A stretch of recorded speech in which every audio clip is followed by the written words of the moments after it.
마치도록 하겠습니다. 우리 분당에서 영상으로 함께 안식일 예배에 참석하시는 우리 분당교 성도님들도 반가운 미소로 함께 인사 나누겠습니다. 할렐루야, 할렐루야. 오면서 언짢은 일이 있으셨나요? 다들 이렇게 심각하게. 자, 우리 옆 사람 마주 보시면서 언짢은 일들 잊어버리시고 환한 미소로 인사 나누겠습니다. 보고 싶었습니다. 참 잘 오셨습니다.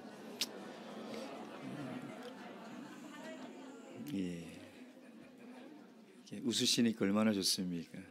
저도 잘 웃는 편은 아니라서 그렇죠. 늘 이렇게 심각하게 사냐고.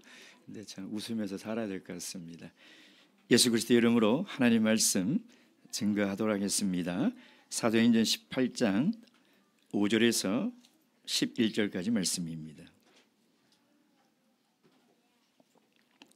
사도행전 18장 5절에서 11절 말씀, 오늘 우리에게 주신 이 귀한 계시의 말씀을 통하여 우리를 향하신 하나님의 뜻과 하나님의 음성을 다 듣고 깨달을 수 있도록 나에게 주신 말씀으로 믿고 함께 교도하도록 하겠습니다. 5절, 실라와 디모데가 마게도냐로서 내려오매 바울이 하나님의 말씀에 붙잡혀 유대인들에게 예수는 그리스도라 밝히 증거하니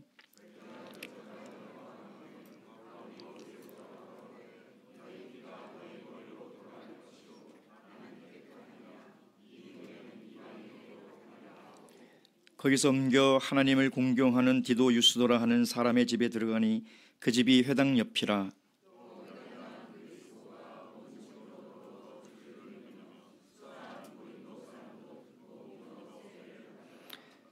밤에 주께서 환상 가운데 바울에게 말씀하시되 두려워하지 말며 잠잠하지 말고 말하라.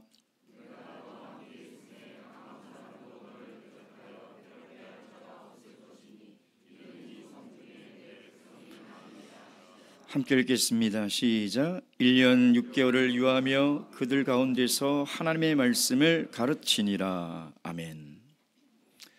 어느 심리학자는 사람의 자아를, 자신의 정체성을 크게 세 가지로 분류하여 설명을 하였습니다.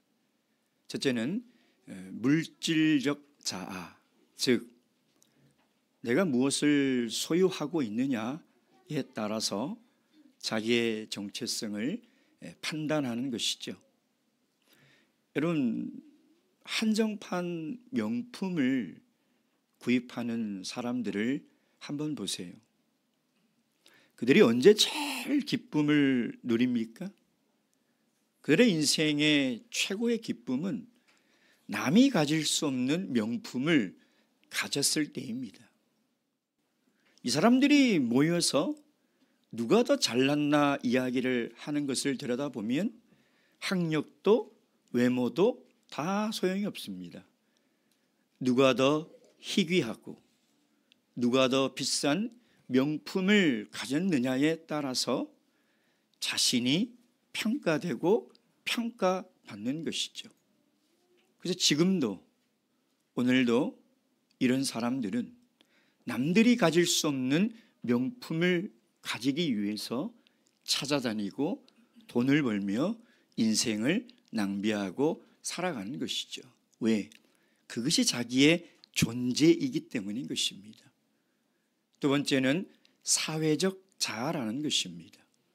내가 어느 학교를 나왔는지, 내가 어느 회사를 다니고 있으며 나의 부모가 누구인가, 이것으로 자기를 평가하고 타인을 판단한다는 것입니다. 그런데 이런 사람들이 중년이 되고 회사에서 퇴직을 하면 빈집 증후군에 시달린다고 합니다. 마치 어미새가 알을 품고 새끼를 부화시키고 음식을 물어다가 먹여주면 때가 되면 이 새들은 다 날아가 버린다는 것이죠. 그래서 텅텅 빈 이 빈둥지를 볼 때 인생의 공허함과 허무함을 느끼면서 내가 이제는 사회에서 필요 없는 존재구나 하는 생각을 하게 된다는 것입니다.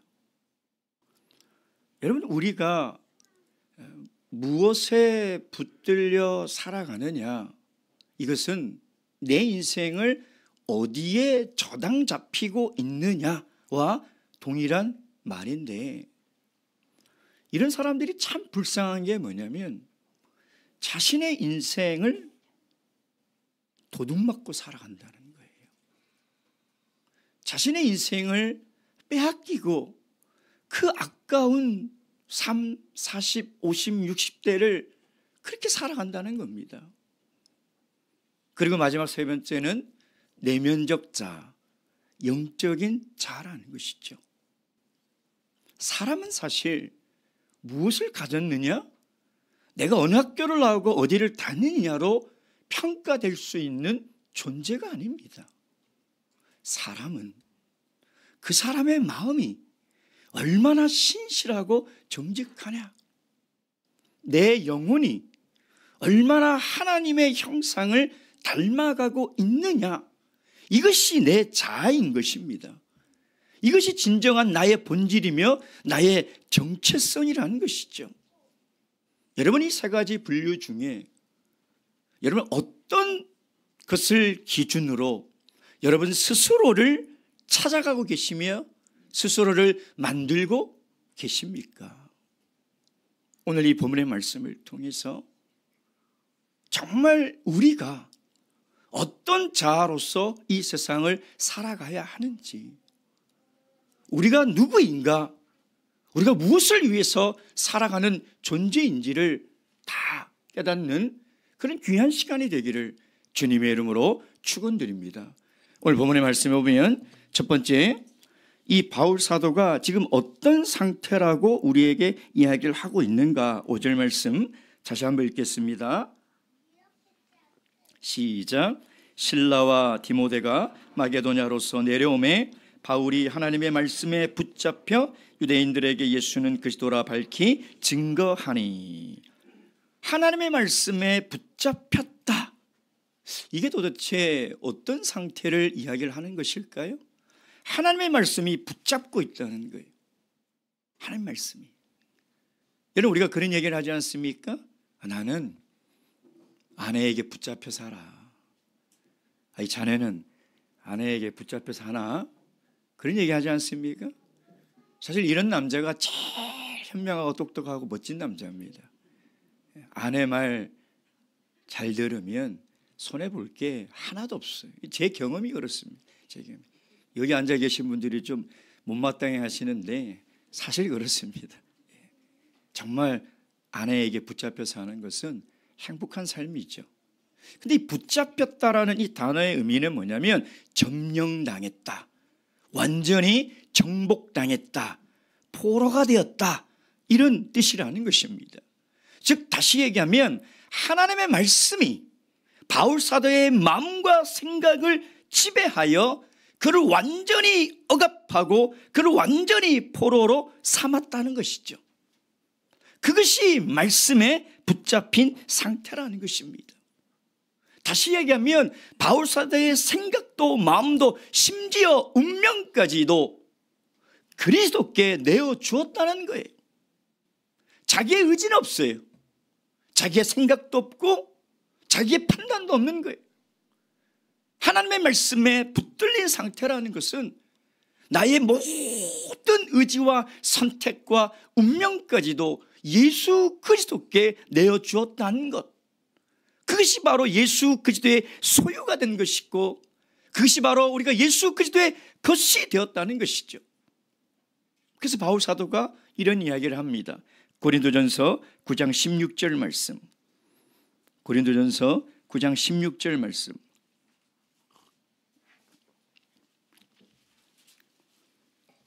고린도전서 9장 16절 말씀. 함께 읽겠습니다. 시작. 내가 복음을 전할지라도 자랑할 것이 없음은 내가 부득불할 일임이라. 만일 복음을 전하지 않으면 내게 화가 있을 것임이로라. 바울 사도가 복음을 전하는데 내가 부득불 복음을 전한다는 거예요. 이 말이 뭐냐면 나는 말씀을 전해야 할까 하지 말아야 할까라는 선택권이 없다는 거예요. 내가 말씀을 전해야 되겠다, 전하지 말아야 되겠다라는 선택권조차도 없는 상태라는 거예요. 여러분, 이것이 말씀에 붙잡힌 사람입니다. 여러분, 말씀이 귀에만 머무는 사람, 말씀이 머리에만 머무는 사람, 이런 사람들과 다른 거예요. 왜 우리가 하나님 말씀을 평생을 들었는데 내 인생의 방향이 바뀌지 않고 내 성품이 바뀌지 않고 내 영적인 자아가 변화되지 않습니까? 말씀에 붙들리지 않았기 때문이에요. 말씀에 붙들리지 않으니 내 생각과 내 선택과 내 계획대로 살아가는 거예요. 말씀은 들어도 여기에만 머물러 있는 거예요. 그 말씀이 나를 붙들고 이끌어 가야 되는데, 그 말씀이 내 생각을 점령하고 내 마음을 억압하고 내 인생을 이끌고 가야 되는데 그러지 못하고 있다는 것이죠.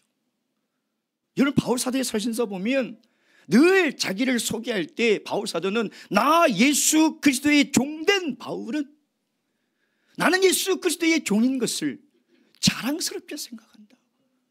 여기서 종이라는 단어는 큰 배의 가장 밑바닥에서 발목에 쇠사슬을 차고 그 밑에 앉아서 노를 젓고 있는 노예를 의미하는 거예요. 즉 나는 예수 그리스도의 노예로 사는 것을 나는 자랑스럽게 생각한다는 거예요. 내가 예수 그리스도에게 붙잡혀 내 계획과 내 생각과 내 심지어 운명까지도 그분에게 맡기어 살아가는 이 삶을 나는 영광스럽게 생각한다라고 고백을 하고 있는 것이죠. 여러분, 많은 사람들이 예수를 믿고 신앙생활을 하는 것을 부담스러워합니다. 그 이유가 뭐냐? 내가 예수를 믿고 신앙생활을 하면 자유가 없어질 것 같다는 거예요. 그러니까 속박당하는 것이죠. 그래서 예수 믿는 게 싫고 부담스러운 거예요. 근데 더 안타까운 것은 뭐냐면 하나님을 믿노라 하고 교회를 나오면서도 자유롭게 살고 싶다는 거예요. 내 생각대로, 내 뜻대로, 내 계획대로 좀 그렇게 살고 싶다는 거예요. 그래, 목자님 제발 간섭하지 말라는 거예요. 잔소리하지 말래요. 그게 자유라고 생각하는 것입니다. 여러분, 그게 자유일까요? 그건 죄의 노예로 살아가는 거예요. 여러분, 내 생각은 항상 세상을 따릅니다. 내 마음은 항상 이기적인 본능을 따라가는 거예요. 우리의 생각과 마음이 선한 것이 어디 있습니까? 내 마음에 내 생각이 선하다면 우리가 왜 세례를 받아야 하며 왜 우리가 성령을 받아야 하겠습니까? 우리의 생각과 마음에는 선한 것이 하나도 없어요. 늘 탐욕적이고 늘 이기적이고 늘 세상을 쫓아가는 마음밖에 없는 것이 우리의 본질 아니겠습니까? 그러니 예수 그리스도께 속하지 않는다는 것은 죄의 노예로 살아간다는 거예요. 여러분, 세상에는 두 종류 사람밖에 없어요. 예수님의 종으로 살아가는 사람이거나 아니면 죄의 노예로 살아가는 사람. 이 두 사람밖에 없어요. 진리가 너희를 자유케 하리라. 여러분, 오직 예수 그리스도 안에서만, 예수 그리스도를 인해서만이 우리가 진정한 자유를 누릴 수 있다는 것을 잊지 마시기 바랍니다. 내 마음대로 살아가는 것이 자유가 아니에요. 내 뜻대로 살아가는 것이 자유가 아니에요. 진정한 자유는 예수 그리스도 안에서 그의 말씀에 내 생각이 붙들리고 내 운명이 붙잡혀서 살아가는 것, 그것이 진정한 자유를 누리며 살아가고 있다는 것입니다. 여러분, 지금 무엇에 붙들려 살아가고 있습니까? 여러분, 무엇이 여러분을 이끌어가고 있습니까? 그 이끌어가는 그것에 여러분의 인생을 저당 잡히는 거예요. 한 번뿐인 우리의 일생을 누구에게 맡기겠냐 이 말이에요. 여러분 한 번뿐의 귀한 인생을 누구에게 여러분의 인생을 맡기며 그것에 의하여 이끌려 살아가겠냐 이 말이에요. 말씀에 붙들린 사람이 되십시오. 말씀의 포로가 되세요. 예수님의 종으로 살아가는 것이 부끄럽고 귀찮고 속박받는 것이 아니라 그것이 진정한 자유를 누리며 살아간다는 것을 깨달으시기 바랍니다. 동물은 본능이 이끌어 살아갑니다. 여러분 겨울 돼 보십시오. 그 먼 추운 곳에서 시베리아에서 어떻게 알고 정확하게 그때가 되면 딱 날아옵니다. 그리고 봄이 되면 다시 돌아가요. 이 회귀 본능은 과학적으로도 증명할 수 없는 거예요. 3년을 바다에서 살다가 자기가 태어난 곳으로 돌아가서 알을 낳고 죽는 연어를 보세요. 그게 무슨 내비게이션을 심어놨습니까? 하나님이 심어두신 본능이에요. 그래서 동물은 본능에 따라 살아가는 거예요. 사람은 동물이 가지고 있는 본능보다 더 귀한 것을 주셨는데 그게 뭐냐? 이성과 양심이에요. 하나님은 모든 인간에게 이성과 양심을 주신 거예요. 그래서 선한 양심과 깨끗한 이 이성으로만 살아간다면 우리 사회는 정말 행복한 사회를 만들 수 있는 것이죠. 그런데 그리스도인은 그보다 더 수준 높은 삶을 살아가야 돼요. 바로 말씀과 성령에 이끌려 살아가는 거예요. 내가 그것에 가고 싶고 하고 싶고 너무나 그것을 갖고 싶지만 본능에 끌려 살아가면 멸망하는 짐승과 다를 게 하나도 없는 거예요. 무엇이 다릅니까? 그 짐승과 내가 다른 것이 무엇이 있습니까? 없는 거예요. 그러나 우리가 그리스도인이 됐다는 것은 그리스도께 붙잡힌 바 되어 그리스도가 이끄는 대로 그의 종으로 살아가는 것, 그것이 그리스도인인 것이죠. 바라옵기는 여러분의 귀한 인생을 예수님께 의탁하시기 바랍니다. 그래서 그분이 이끄시는 대로, 그분이 인도하시는 대로 순종하며 살아가시는 그런 귀한 인생 되시길 주님의 이름으로 축원드립니다. 자, 그럼 두 번째, 이 바울 사도가 하나님의 말씀에 붙잡힌 이유가 무엇이라고 이야기하고 있습니까? 다시 5절 말씀 읽도록 하겠습니다. 시작. 실라와 디모데가 마게도냐로서 내려오매 바울이 하나님의 말씀에 붙잡혀 유대인들에게 예수는 그리스도라 밝히 증거하니. 지금 사도행전의 저자인 누가는 바울이 하나님의 말씀에 붙잡혀 유대인들에게 예수가 그리스도라고 밝히 증거하고 있다, 이렇게 이야기를 하고 있지 않습니까? 근데 그 이유가 뭐라고 그랬죠? 실라와 디모데가 마게도냐로 내려오매. 즉 실라와 디모데가 마게도냐에서 지금 아가야인 고린도에 도착했다는 거예요. 그러니까 바울 사도가 하나님의 말씀에 붙잡힌 그 이유를 이 사도행전의 저자인 누가는 실라와 디모데가 마게도냐에서 내려왔기 때문이라는 것이죠. 그러나 바울은 이미 다메섹 도상에서 부활하신 예수님을 만난 후부터 지금까지 말씀에 붙잡혀 살아오고 있지 않았습니까? 그렇잖아요.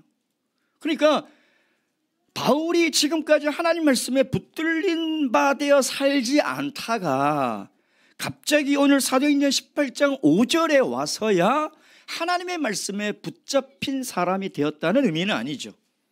그런 의미는 분명히 아니라는 것입니다. 이 5절 말씀의 공동 번역을 제가 보니까 이렇게 되어 있어요. 실라와 디모데가 마게도냐로서 내려온 후부터, 이렇게 되어 있다는 거죠.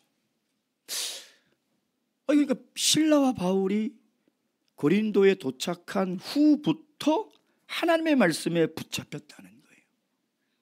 사도행전에 기록이 되어 있지 않지만 바울 사도의 편지인 고린도 후서에는 그 이유가 기록이 되어 있습니다. 고린도 후서 11장 9절 말씀. 고린도 후서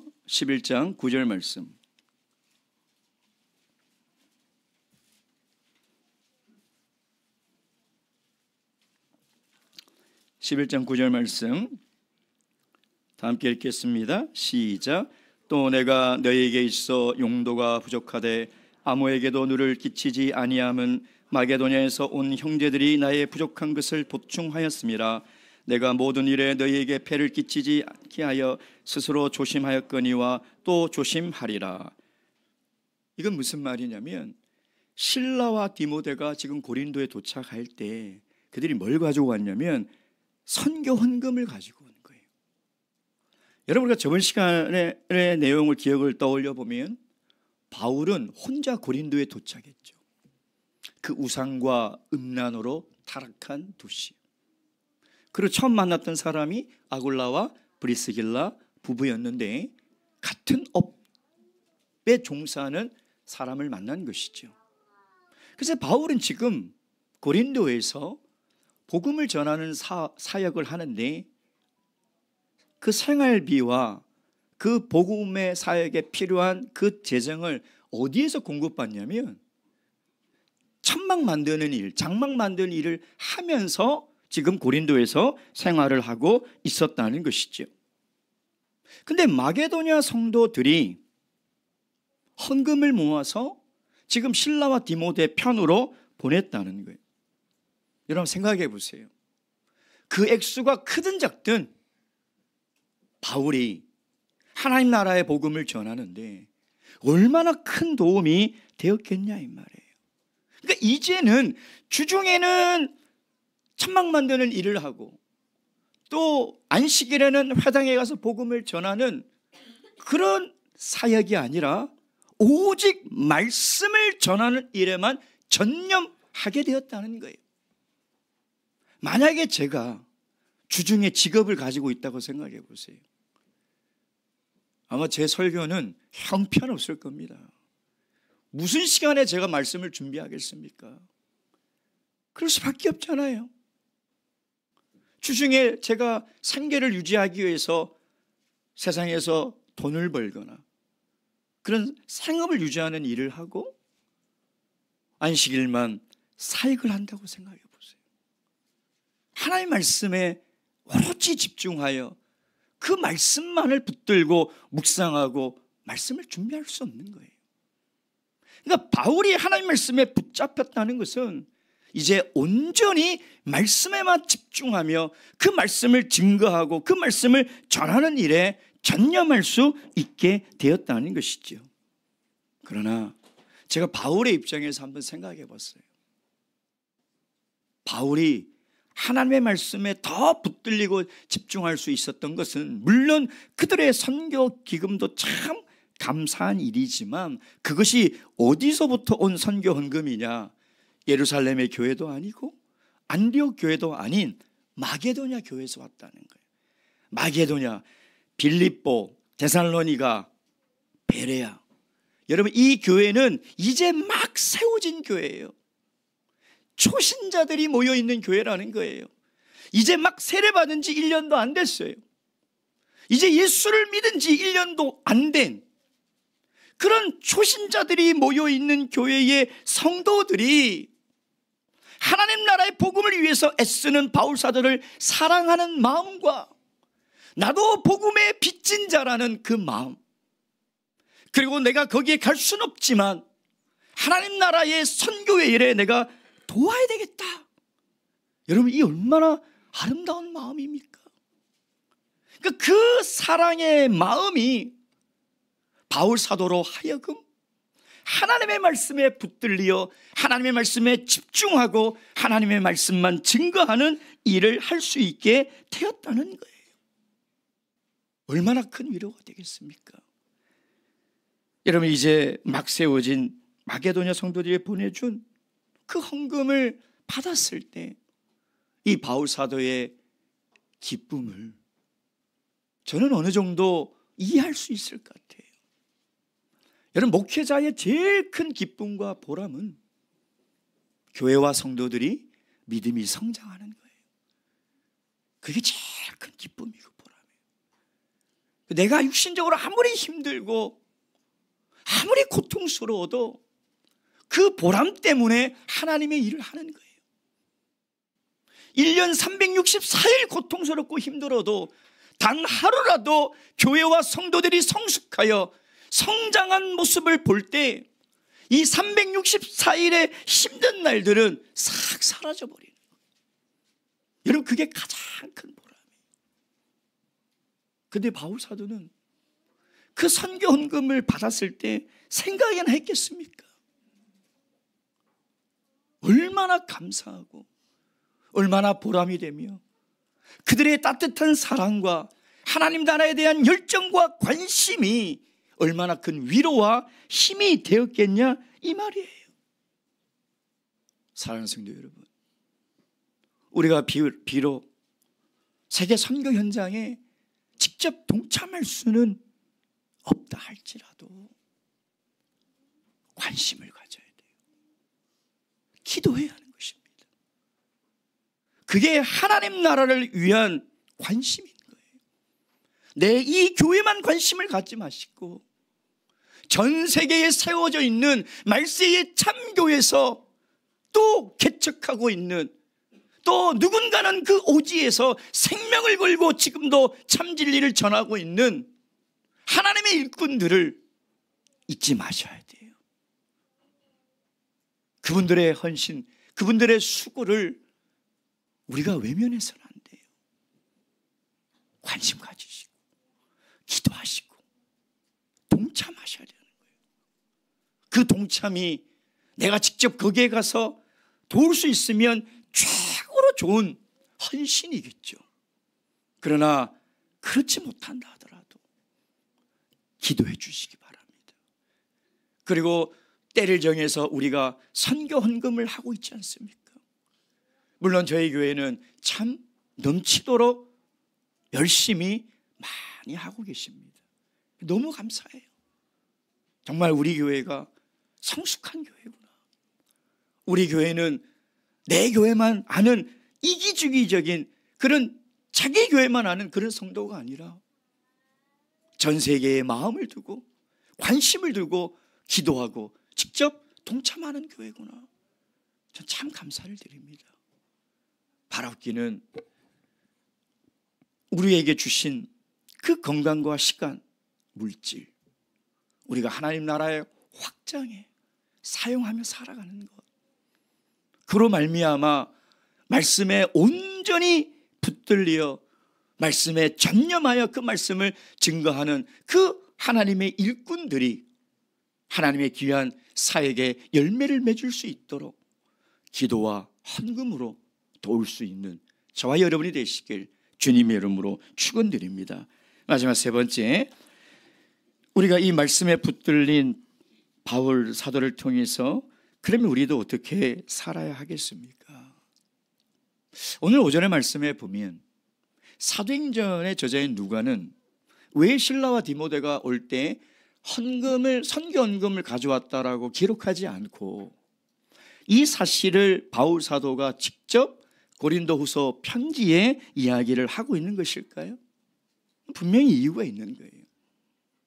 그러니까 누가는 바울이 단순히 선교 헌금을 받아서 자기의 사역이 조금 덜 힘들고 좀 더 효과적으로 할 수 있었다는 이유만으로만 하나님 말씀에 붙들린 것이 아니라는 거예요.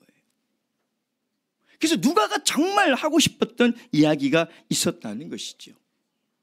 그래서 실라와 디모데가 마게도냐에서 내려온 것 때문에 내려온 이후로 바울은 하나님 말씀에 집중하여 붙들려 살아갔다는 거예요. 그 진정한 의미가 뭘까? 바울 사도가 온전히 하나님 말씀에 붙들려 사역할 수 있었던 그 진정한 이유가 뭘까?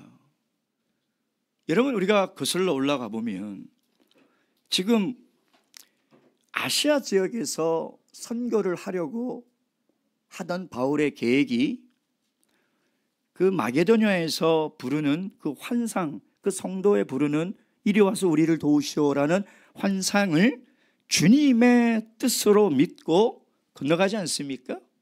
빌립보로 가죠. 무슨 일을 당합니까? 감옥에 갇힙니다. 그리고 정말 반죽음 상태가 되어서 데살로니가로 갔죠. 그래서 하나님의 말씀을 전하는데 어떤 일이 일어납니까? 유대인들이 그 지역의 조직 폭력배를 동원했어요. 바울을 해하려고 합니다.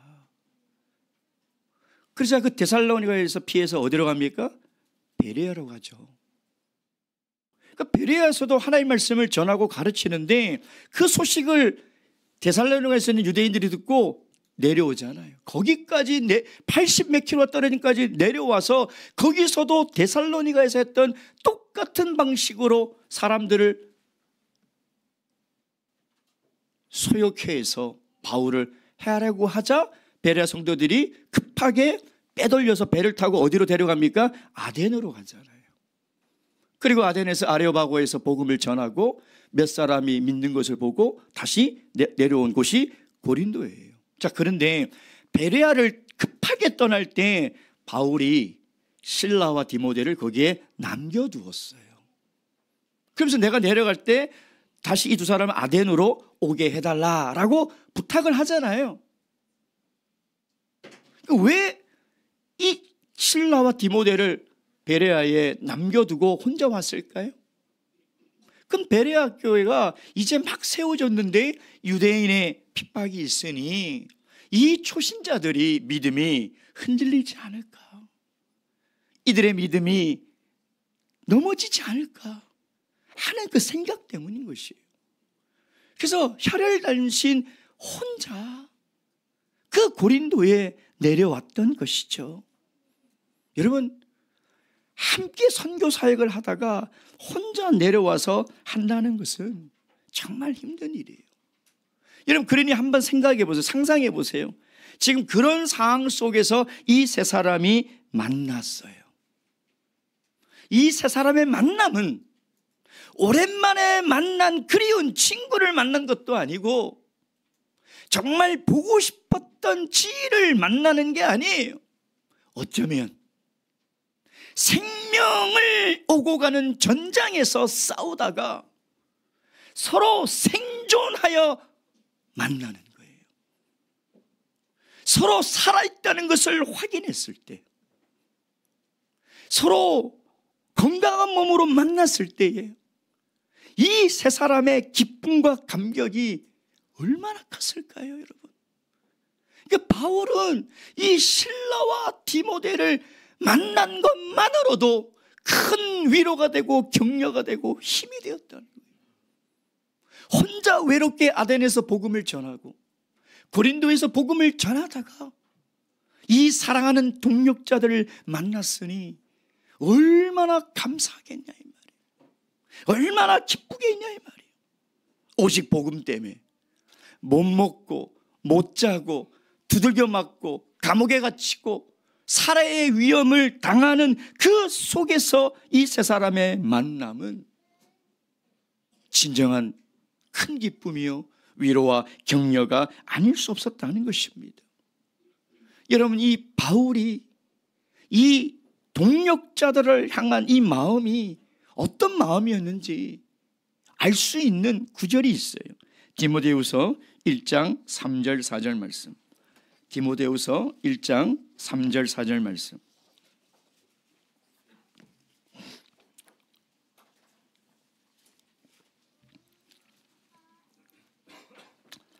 (1장 3절 4절) 제가 공동 번역을 읽어드리겠습니다.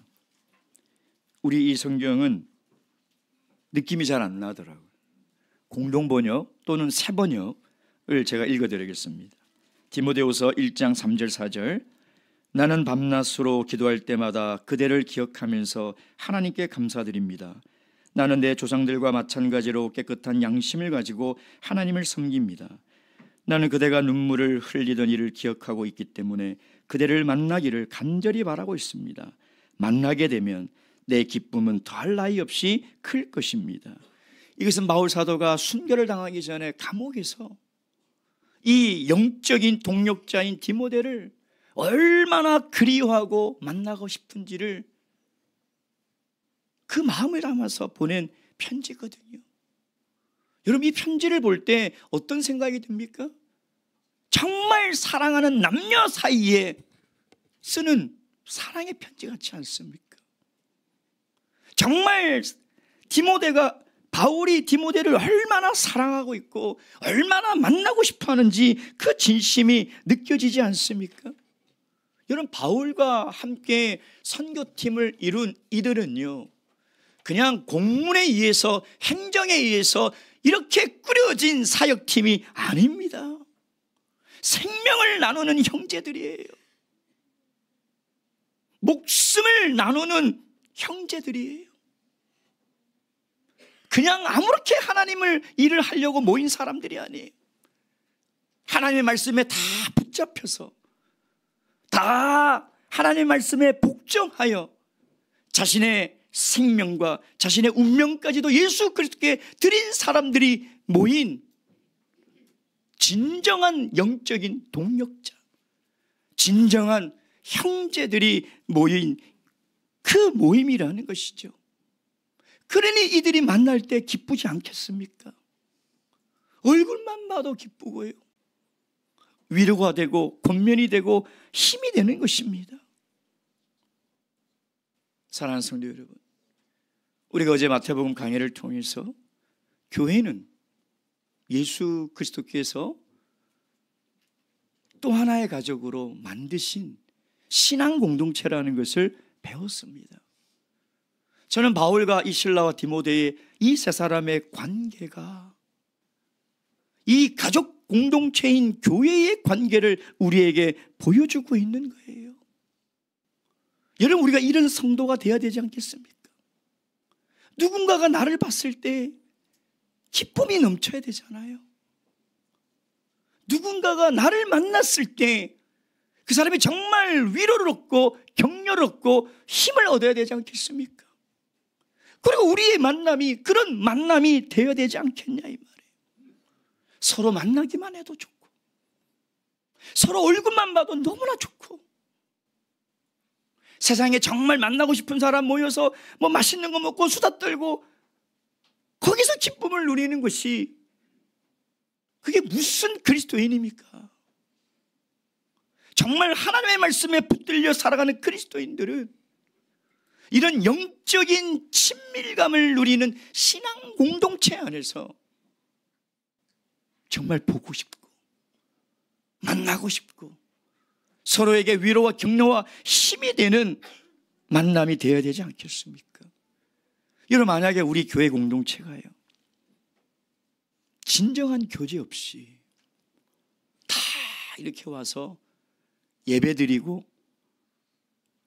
밥 안 먹고 그리고 또 다 일주일 동안 세상에 가서 이제 아무도 저 사람의 삶과 내 삶과 아무 상관없이 나는 나대로 열심히 살다가 또 안식일날 다 모여서 예배드리고 밥 안 먹고 또 다 흩어지고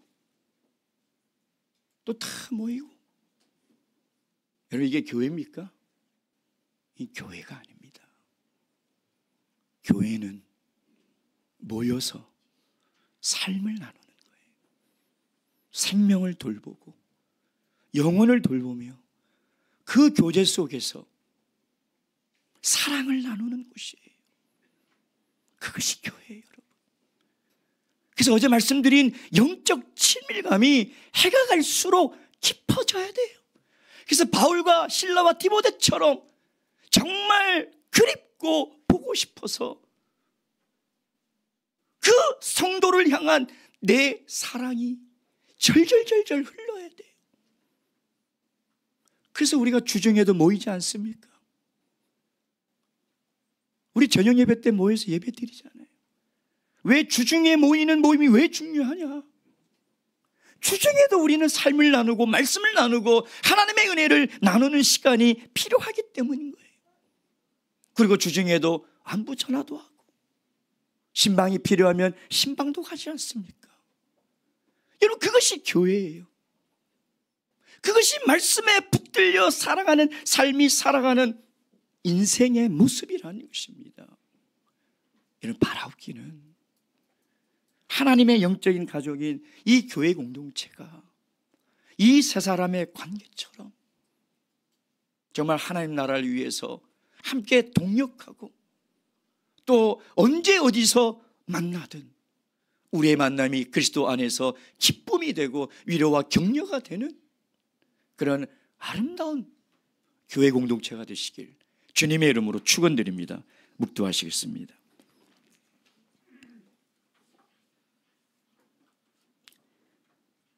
할렐루야. 아멘.